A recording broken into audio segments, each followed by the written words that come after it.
Alors, bien, écoutez, c'est un grand plaisir pour moi d'être avec vous ce soir. Euh, et je dois dire que c'est un plaisir d'autant plus important que j'ai toujours eu des affinités avec les gens, les membres de la Société marocaine de cardiologie. Et je peux vous dire que vous avez euh, je pense que la cardiologie et la chirurgie cardiaque en général au Maroc a une excellente réputation à l'international, euh, de par la qualité de, je pense, la pratique et également de la recherche qui se fait chez vous dans votre beau pays. Alors, aujourd'hui, on va parler et Aïcha a fait un très beau topo sur la façon dont on doit grader, évaluer, quantifier la sévérité de la sténose aortique, du rétrécissement aortique.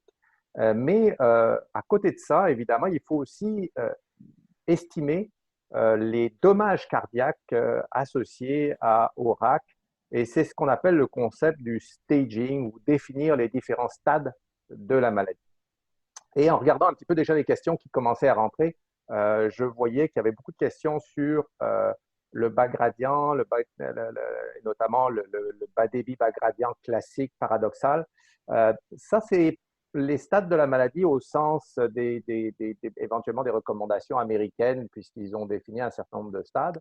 Mais ce n'est pas les vrais stades de dommages cardiaques, et c'est ça que j'aimerais partager avec vous aujourd'hui. Et je pense d'ailleurs, c'est un message à moitié couvert, mais je pense qu'on va avoir besoin d'un autre webinaire assez vite sur, et peut-être au complet, sur toute cette notion du RAC à bas débit, bas gradient, paradoxal, classique, qui sont des patients quand même difficiles à diagnostiquer et à gérer, et le rôle de l'écho d'obus ainsi que le score calcique pour ces patients-là. Donc, je pense qu'il faudra qu'on fasse une autre édition en voyant les questions qui sont rentrées. Alors, j'ai quand même des conflits d'intérêts que je voudrais partager avec vous avant de commencer. Notamment, nous sommes le Core Lab d'ECHO, c'est-à-dire le laboratoire central d'évaluation des échocardiographies pour plusieurs grands essais cliniques dans le domaine du TAVI, en particulier Partner 2, Partner 3, TAVR Unload et Early TAVR. Donc, ça nous donne beaucoup de travail, mais en même temps, ça nous permet de générer des données qui sont fort intéressantes à publier. Alors, euh, je pense qu'aujourd'hui, je voyais, je pense, Amina Mamri qui posait une question à savoir, peut-on opérer un patient avec un RAC serré mais qui est asymptomatique? Et je pense que cette notion de staging et de stade de la maladie va servir justement en particulier pour ces patients-là, euh, qui sont souvent un défi et on en voit quand même souvent au lab d'écho et on ne sait pas trop quoi faire avec, mais disons qu'il y a plusieurs possibilités. Alors j'aime bien toujours partir avec un cas clinique. Donc c'est une femme de 65 ans qui a une histoire de RAC et qui est asymptomatique. Et cela a été confirmé parce qu'il y a asymptomatique puis asymptomatique. Hein. Ça a été confirmé par une épreuve d'effort sur tapis. Elle a fait un bon test. Donc, elle est vraiment asymptomatique. Parce qu'après, il y a le patient qui vous dit qu'il est asymptomatique parce que peut-être il a peur d'aller en chirurgie, mais qui finalement, il a fait une syncope il y a 2 jours. Et finalement, c'est la conjointe qui vient vous dire que le patient a perdu connaissance. Donc, il faut vraiment, là on parle du cas qui est vraiment asymptomatique. Fraction d'éjection préservée, comme vous pouvez voir sur cette image parasternal long axe. Et si on regarde la sévérité hémodynamique du RAC, tel que vous l'a décrit justement Aïcha, donc là, vraiment le grading la gradation de la sévérité, eh bien, on a une valve qui effectivement est assez calcifiée avec une mobilité réduite en parasternal court axe. On a une vélocité pic qui est très élevée à 5,1 et je vous donne la valeur il y a un an à 4,8. Donc, on a une progression de 0,3 mètres par seconde dans une année qui est considérée comme la limite de progression rapide selon les recommandations. Le gradient moyen est à 64, l'air valvulaire par l'équation de continuité est à 0,65, donc c'est vraiment serré, puis indexé 0,35. Je n'ai pas mis l'indice de vélocité, mais il est également dans la plage sévère en dessous de 0,20, donc, ou 20%. Donc, il n'y a aucun débat là à savoir si le RAC est serré. Le RAC est serré, c'est bien clair, tout concorde. Maintenant, le dilemme, il est là. Est-ce qu'on devrait envoyer cette patiente euh, tout de suite en chirurgie, que je pense comme l'évoquait Amina Mamri dans sa question, ou est-ce qu'on devrait faire plutôt une politique plus attentiste du watchful waiting, c'est-à-dire et c'est ce qui est actuellement supporté dans les recommandations, c'est-à-dire d'attendre la survenue de symptômes ou de dysfonction du VG pour intervenir à ce moment. Il y a quand même beaucoup d'études qui ont été, beaucoup, quelques études qui ont été publiées là, sur ce sujet-là, mais la plupart de ces études sont des études non randomisées. Alors, on a fait, avec mon ami Philippe Généreux de Morristown à New York, une, je ne voudrais pas l'appeler méta-analyse parce que quand vous avez 3-4 études, on n'appelle pas ça une méta-analyse, on appelle ça une analyse poulet éventuellement, mais bref, on a mis ensemble les données des études qui avaient comparé une politique de plutôt attentiste versus une politique ou une stratégie d'intervention précoce. Et bon, il y avait dans cette analyse groupée un bénéfice en faveur d'une approche plus agressive, donc d'une intervention plus précoce.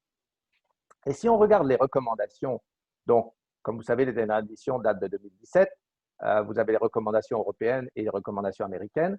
Les recommandations européennes ont un petit peu plus de détails, mais il y a ce qu'il faut savoir d'emblée, c'est que pour ces patients avec RAC asymptomatique, il n'y a aucune indication au jour d'aujourd'hui de classe 1 d'intervention. Ça pourrait changer dans le futur, dans la prochaine édition des guidelines qui est en train d'être préparée, de ce que je comprends.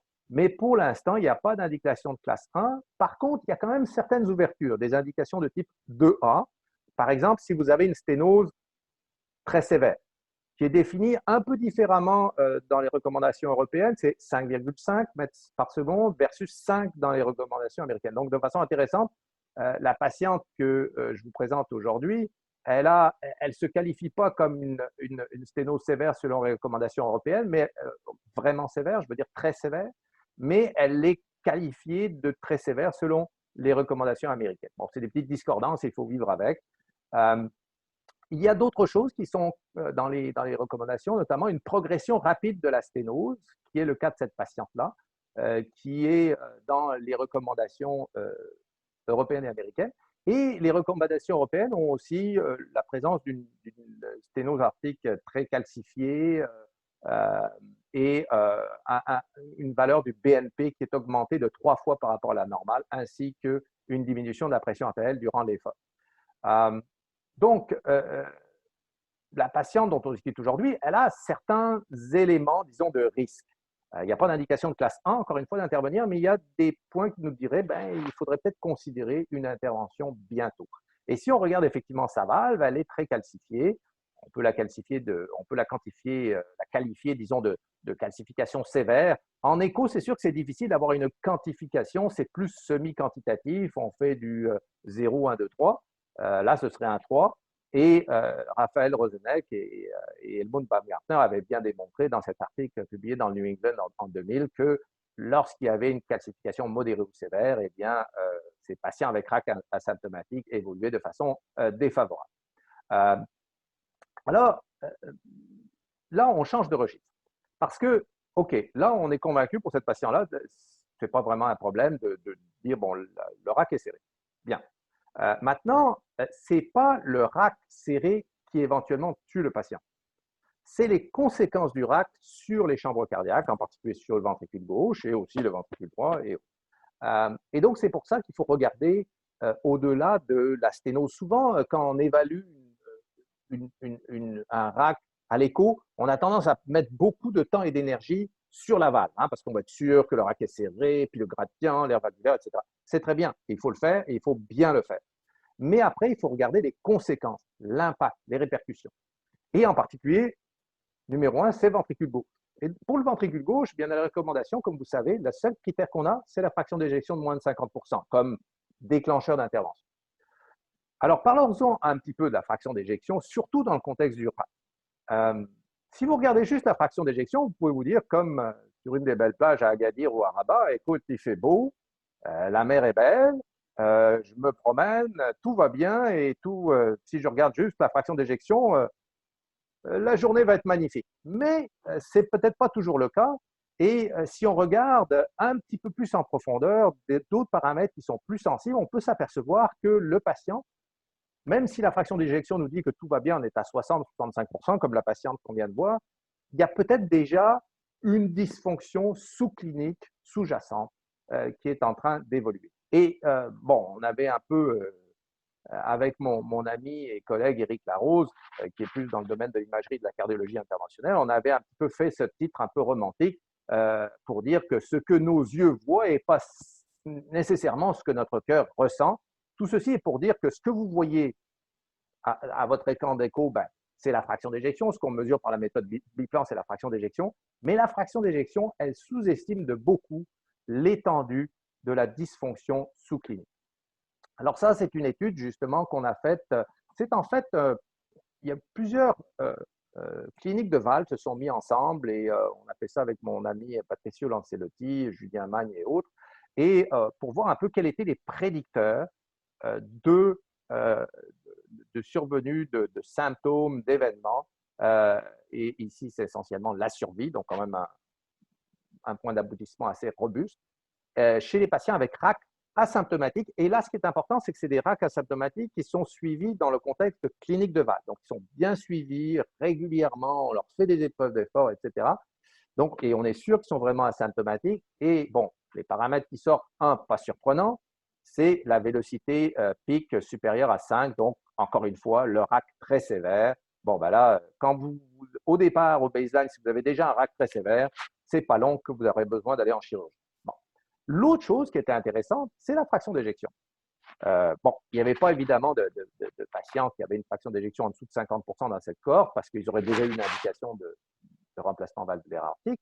Mais ce qu'on voit, c'est que les patients qui étaient, disons, entre 50 et 60, donc les moins de 60, eh bien, ils avaient une moins bonne évolution que tous ceux qui étaient au-dessus de 60. Ce qui veut dire que peut-être le 50% qu'on a dans les guidelines est peut-être déjà trop bas. Et ça a été encore corroboré par cette étude qui vient de la Mayo Clinic, même résultat que ce qu'on a obtenu.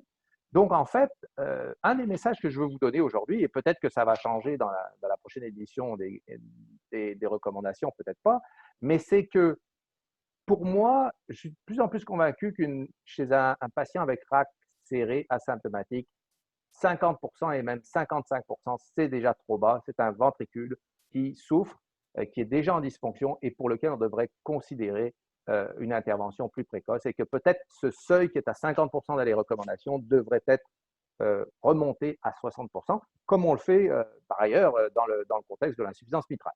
Bon. Et puis, il y a d'autres outils. On peut aussi utiliser, évidemment, le strain. Donc, ici, on a bon, la technique que vous connaissez tous bien du speckle tracking qui nous permet de mesurer le strain longitudinal. Et ça, c'est un paramètre, je pense, qui a vraiment un intérêt très important dans le contexte du RAC. Parce que, encore une fois, il y a au moins un tiers, selon les études, un gros tiers des patients qui ont un RAC asymptomatique serré et qui vont avoir une dysfonction sous-clinique que la fraction d'éjection ne vous montre pas. La fraction d'éjection est 60, 65, 55 et, et que le strain longitudinal va vous donner. Par exemple, cette patiente qui avait une fraction d'éjection à 65%, vous voyez, elle a un strain longitudinal à moins 13%, qui est effectivement trop bas et qui marque finalement une dysfonction sous-clinique et qui est un facteur de mauvais pronostic. Alors ça, c'est une belle méta-analyse qui a été faite par mon ami Julien Magne, qui a passé beaucoup de temps chez nous et qui, en fait, est maintenant à Limoges, où était d'ailleurs passé Dania aussi. Et vous voyez que le strain longitudinal, avec une valeur seuil aux alentours de 14-15, eh bien, est un marqueur de survie diminué chez ces patients avec, encore une fois, on parle de RAC asymptomatique ici. Et ce qui est intéressant, c'est que ça a été observé non seulement dans la cohorte complète, mais même chez les patients qui auraient une fraction d'éjection au-dessus de 60%, et on pourrait se dire, ah ben ça, c'est des patients au-dessus de tout soupçon. en termes de dysfonction sous-clinique? Eh bien non, il y en a quand même une bonne proportion, comme vous voyez, qui ont quand même un strain longitudinal altéré. Donc une fraction d'éjection normale, très normale, ne veut pas dire absence de dysfonction myocardique sous-clinique. Et le strain longitudinal peut nous le révéler. Alors là, évidemment, on a juste regardé le ventricule gauche. Et ce qu'on a dans les recommandations, il y a surtout la gradation de la sévérité de la sténose et puis un petit peu de staging, si on veut, du dommage cardiaque avec la fraction d'éjection et encore probablement que le seuil n'est peut-être pas au bon niveau, qui est à 50%, puis c'est trop bas. Puis ça s'arrête là. C'est beaucoup plus que ça, un patient avec RAC. Il y a 4 chambres cardiaques. Donc, il faut qu'on les regarde toutes. Et là, ça m'amène au concept que je veux vous livrer aujourd'hui, qu'on a un petit peu, on a cogité là-dessus il y a quelques temps, quelques années avec Philippe Généreux, et on s'est dit on devrait en fait faire un peu comme en oncologie. Lorsqu'on traite d'un patient avec un cancer, on a encore une fois la gradation de la tumeur comme telle, et puis ensuite on fait le bilan d'extension et on dit bon, ok, là, il y a une tumeur, elle est agressive ou elle ne l'est pas. Mais ensuite, bon, c'est pas pareil. Pour une même tumeur, s'il y a une extension, s'il y a du dommage systémique, des métastases versus s'il n'y en a pas. On sait très bien point de vue pronostic. Et on s'est dit, bien, pourquoi pas appliquer ce même concept à la cardiologie et au RAC. Oui, on doit faire la gradation de la sévérité de la sténose, léger, modéré, sévère et très sévère. Mais aussi, à côté de ça, il faut essayer d'estimer le mieux possible et de la façon le plus complète possible un staging de l'étendue des dommages cardiaques. Et ça, c'est un concept qui est quand même très utilisé en insuffisance cardiaque, le principe de staging, etc. Mais dans le RAC, on avait pris un peu de retard, je pense. Et c'est ça qu'on a essayé de mettre de l'avant et de valider avec Philippe Généreux. Évidemment, on voulait quand même que ce soit simple et applicable en pratique et en particulier en pratique d'écho. Donc, ce qu'on a proposé, c'est un staging en 4 stades.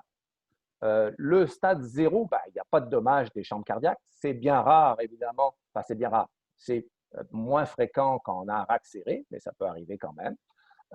Le stade 1, c'est un dommage au niveau du ventricule. On va remonter un petit peu en amont, si on veut, hein, par rapport au RAC, qui est évidemment la sortie du ventricule gauche, comme vous le savez. Alors, on a utilisé en fait des critères qui étaient déjà bien validés, qui sont déjà bien dans la plupart des recommandations, donc rien qui vous surprendra. On a la présence d'hypertrophie ventriculaire gauche avec les seuils spécifiques selon le sexe. On a la présence de dysfonction diastolique qu'on avait mis au moment de la première publication selon le ratio E sur E' supérieur à 14, et on a bien sûr la dysfonction ventriculaire gauche selon le seuil qui était dans les recommandations. Et si vous avez un des critères, vous êtes correct pour le stade 1. C'est-à-dire que vous n'avez pas besoin des 3.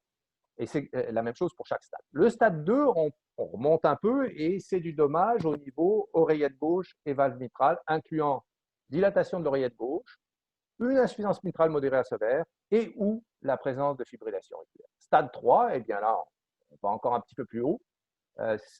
Circulation pulmonaire et valve tricuspide, donc présence d'hypertension pulmonaire systolique en utilisant le critère classique d'une systolique de PAP au-dessus de 60 et ou une régurgitation tricuspidienne modérée ou sévère. Et finalement, le stade 4, c'est un dommage au niveau ventriculaire droite avec la présence de dysfonction droite modérée ou sévère. On sait toujours que quelle que soit la maladie cardiaque, et en particulier le RAC, quand on commence à avoir une défaillance du ventricule droit, ce n'est pas des bonnes nouvelles, et même si on intervient, souvent le pronostic n'est pas bon. Alors, on a été surpris parce que, bon, c'est quand même un staging assez simple, basé sur des paramètres échos et critères très usuels, mais ce qu'on a fait, on les a mis ensemble dans un algorithme de staging, et regardez comment ça prédit la mortalité suite au remplacement valvulaire aortique. Alors ça, c'est la cohorte de Partner. C'est Partner 2A, donc ça inclut tous les patients qui avaient un risque intermédiaire et qui ont été randomisés à chirurgie versus TAVI. Et on a mis chirurgie et TAVI ensemble. Et finalement, on voit que pour chaque augmentation du stade, ça c'est le stade de la maladie tel que basé sur l'écho avant le remplacement valvulaire, et ça vous prédit la mortalité post-RVA à 1 an avec une précision presque déconcertante. Hein. Pour chaque augmentation du stade, on multiplie par 2 à peu près, ou 1,5 la mortalité. Donc ça, c'est quand même assez remarquable. Et bon, c'est sûr que c'était intéressant, mais on s'est dit avec Philippe, oui, bon, c'est sûr que de faire le staging sur un patient qui est déjà sur la voie de l'intervention, bah, c'est bien pour la stratification du risque. Et puis, c'est peut-être bien aussi pour décider si on veut faire un TAVI plutôt qu'une chirurgie, et on y reviendra. Par contre, là où vraiment il y a plus un intérêt pour changer le management du patient, c'est justement, encore une fois, chez ces patients avec RAC serré asymptomatique, comme la patiente que je vous ai présentée. Et là, donc, on a essayé d'adapter un petit peu ce staging, cet algorithme de staging, à cette situation particulière. Et on a travaillé avec mon étudiant en doctorat, Lionel Tasté. On a géré, encore une fois, une base multicentrique qui était en fait une base similaire à celle qu'on avait utilisée avec Patricio Lancelotti, mettant plusieurs bases de données de cliniques de valves ensemble. Et on a fait les modifications suivantes. Une modification dans le stade 1, on a toujours l'hypertrophie ventriculaire gauche. La dysfonction diastolique, qui était avant basée uniquement sur le ratio E sur E', on a été plus multiparamètres, comme le recommandent les recommandations.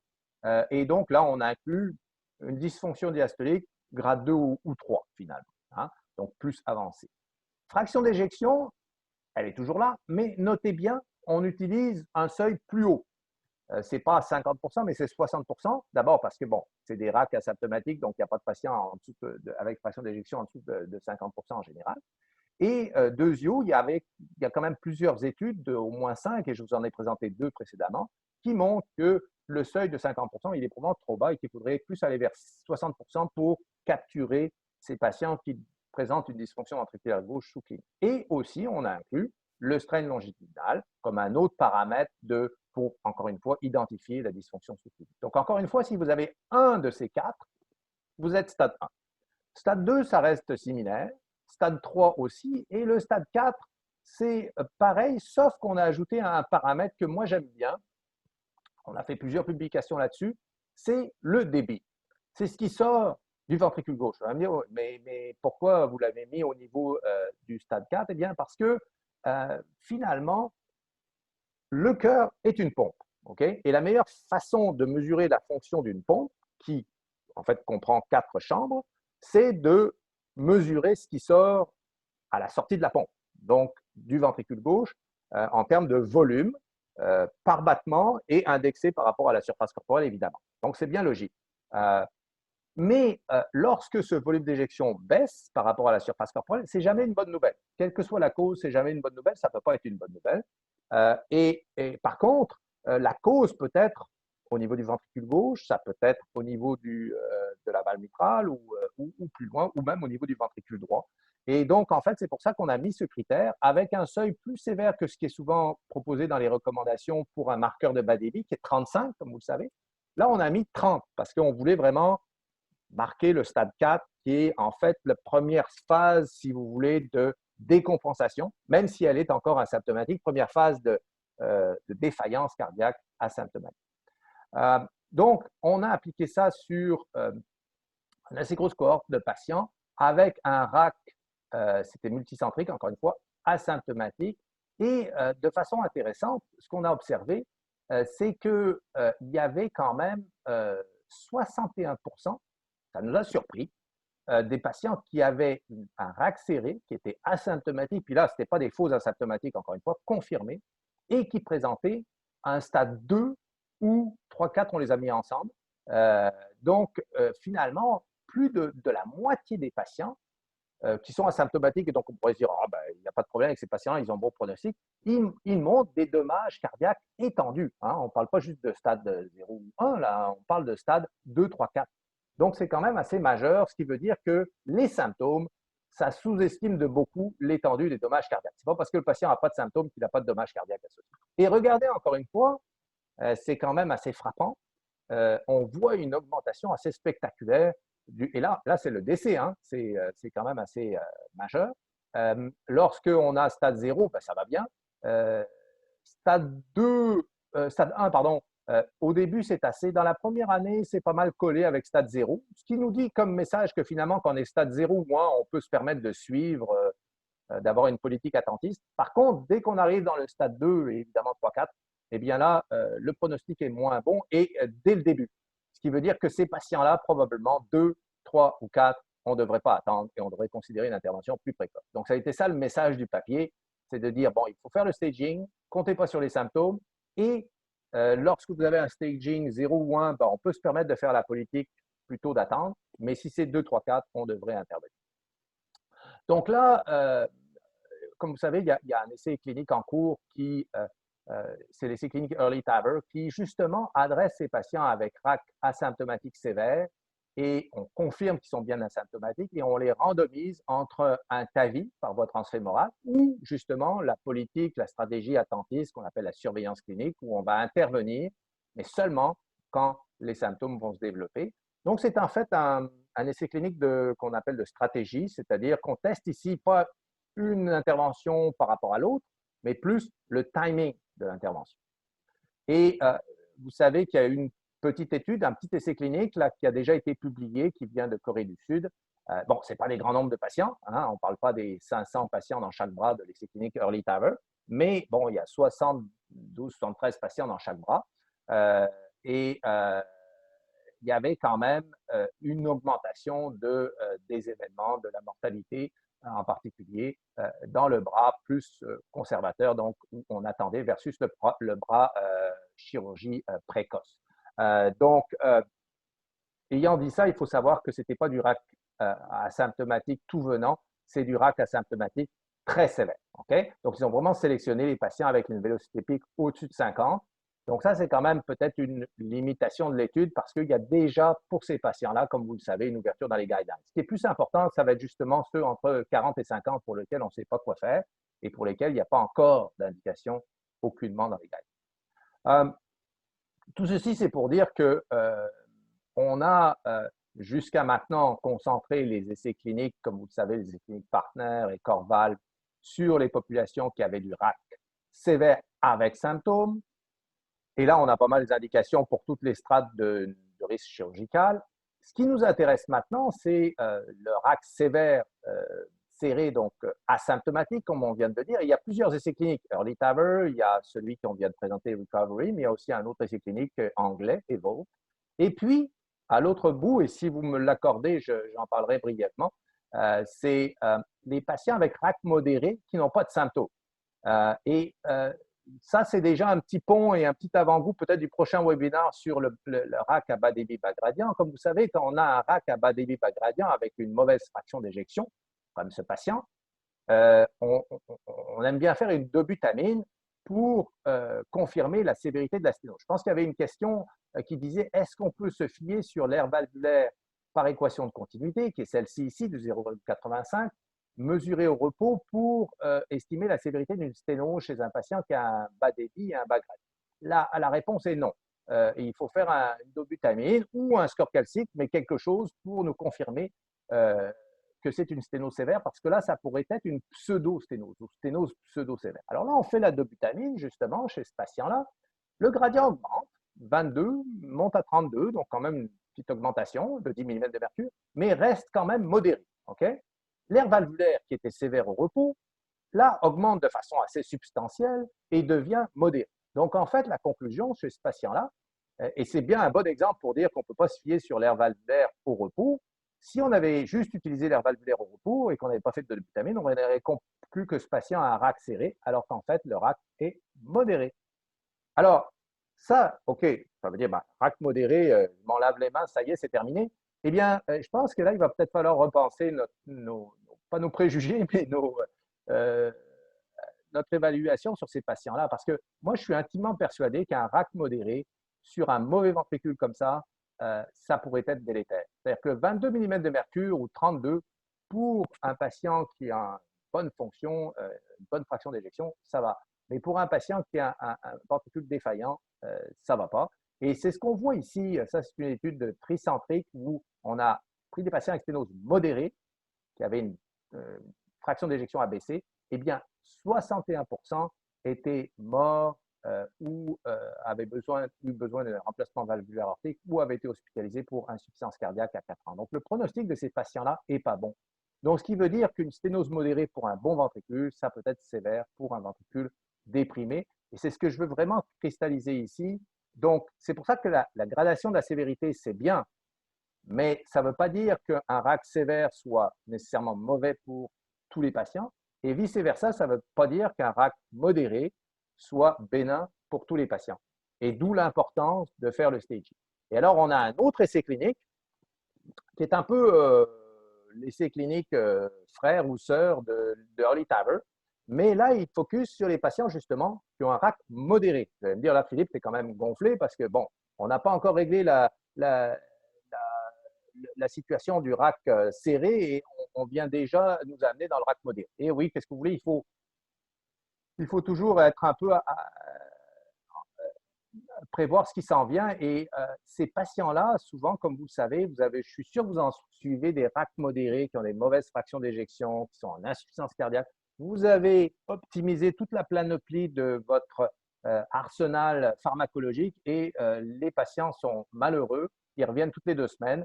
Et donc, ce qu'on fait sur ces patients-là, on les randomise à un TAVI. Un TAVI pour justement enlever ce gradient modéré, mais qui, pour ces patients, on pense qu'il est délétère, versus on continue le traitement d'insuffisance cardiaque selon les recommandations. Donc, c'est un essai clinique qui est en cours, on est à peu près à un tiers de recrutement. Ça, c'est juste la grande étude australienne qui a été publiée très récemment, enfin très récemment maintenant, qui montre qu'en fait, un RAC modéré, hein, en termes de pronostic, ça c'est pratiquement une base de données nationale de l'Australie, donc des grands nombres de patients, est presque aussi pire qu'un RAC serré. Donc, encore une fois, je pense qu'il faut qu'on s'enlève de l'esprit que le RAC modéré, c'est pas un problème et qu'on peut les suivre une fois tous les 2 ans. Moi, je ne suis pas confortable avec le fait de suivre ces RAC modérés une fois tous les 2 ans. Il faut les suivre plus régulièrement. Donc, ça, c'est mon avant-dernière diapo, je pense. C'est juste, encore une fois, pour cristalliser ce concept que vraiment l'évaluation du RAC, elle doit être bicéphale, si vous voulez. Il y a vraiment un aspect où il faut passer du temps et bien le faire, comme l'a bien montré Aïcha, donc de grader la sévérité de la sténose, ça c'est crucial pour le management. Mais à côté de ça, il faut aussi stager, si vous me permettez ce terme, un peu cet anglicisme, l'étendue des dommages cardiaques avec des paramètres qu'on utilise tous les jours. Hein. On les utilise tous les jours, ces paramètres d'écho. Peut-être qu'il y en aura d'autres qu'on va, au fur et à mesure, on va ajouter. Peut-être qu'on pourrait ajouter le BNP dans le stade 1. Peut-être qu'on pourrait ajouter à un moment donné l'IRM, mais ça coûte plus cher. Et en fonction de cette évaluation donc bifactorielle, eh bien, on peut définir les indications d'intervention. Il y en a certaines qui ne sont pas encore établies, comme, encore une fois, le RAC serré asymptomatique ou le RAC modéré symptomatique. Là, il y a des essais cliniques en cours, donc il va falloir voir. Pour l'instant, je pense qu'il y a 2 applications importantes de ce staging.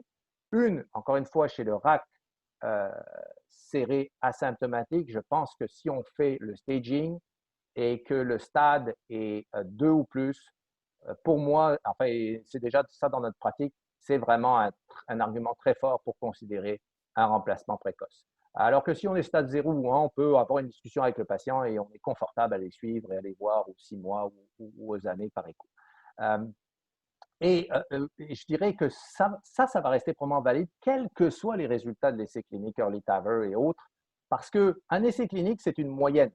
Mettons que Early TAVR soit positif, que ça ne veut pas dire que tous les patients vont nécessairement bénéficier d'un Early TAVI et que, ou vice-versa, que tous les patients vont bénéficier d'une politique plutôt d'attente.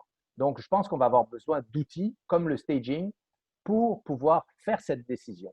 Et moi, je vous conseillerais il faut regarder les symptômes. Et ça m'inquiète toujours quand il y a un patient qui a des symptômes. Mais ce qui m'inquiète encore plus, c'est quand le patient n'a pas de symptômes. Parce que là, je ne sais pas trop si je peux faire confiance à ça. Et surtout, je m'aperçois que ça ne prédit pas nécessairement le pronostic et qu'on peut ne pas avoir de symptômes et avoir des dommages cardiaques avancés. Donc, moi, je me fierais plus sur l'écho pour définir le timing d'intervention que sur l'absence de symptômes. Et l'autre application, c'est chez le patient qui a déjà le RAC serré symptomatique. Donc, lui, on ne se pose pas de questions pour intervenir. Indication de classe 1, ça va, c'est réglé. Mais par contre, la question qu'on a maintenant au jour d'aujourd'hui dans l'ère du TAVI, c'est est-ce qu'on doit faire un TAVI ou une chirurgie? Et là, il y a quand même de plus en plus d'évidence que je n'ai pas eu le temps de couvrir, mais que lorsqu'on a un staging plus avancé, et là on parle de 3 et 4, il vaut mieux y aller probablement avec un TAVI. Parce que la chirurgie et une atteinte du côté droit, ça ne fait pas bon ménage et on a des meilleurs résultats avec le TAVI d'après les premières études qu'on voit. Donc voilà, c'est soit les deux principaux messages que je voudrais livrer pour ces deux principales catégories de patients et j'espère vous avoir démontré l'utilité de ce staging qui n'est pas nécessairement, c'est pas révolutionnaire, c'est juste qu'on a mis ensemble des paramètres qu'on mesure tous les jours, que vous mesurez tous les jours en écho, mais en les intégrant ensemble et en les mettant dans le système de staging, on peut en déduire euh, des décisions thérapeutiques importantes pour nos patients. Merci beaucoup.